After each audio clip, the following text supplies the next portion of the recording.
Keyingi videomiz endi karyer hadeb ortadigan narsalarni ko'rsataveradimi, to'g'rimi? Zerikqonlik. Assalomu alaykum. Endi achki bir hazilda endi. Juda ham issiq. Yoruv nastroykasi yo'q. Kamaytirib qo'yishga. Ko'zlar qamashib ketyapti.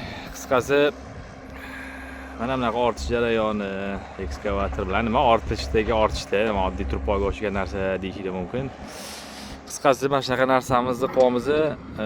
Bu yoni polni hozir usti betini oladi. Hammasida vermiklit bor. Hammasida toshlarni drabilka haydaydi. Qolgan maydaroq narsalar chiqsa, hammasini bitta qilib liniyaga tashlaydi. Mana bu tepali ham xudo xolisa ketadi. Mana shularni hamma yoni tekislab yuboramiz.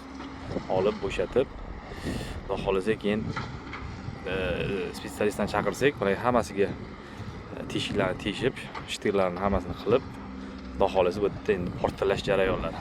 Menimcha eng qiziq o'z portlash jarayoni bo'ladi. Shunaqa gap.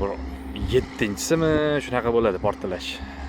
Bizlarning shu mash karyera tarixida. Umuman vermiklit tarixida, O'zbekiston vermiklit tarixida. Shunaqa gap. Eng ko'p portlatgan ham o'zimiz bo'lamiz. Nasib. Shunga shunaqa gap.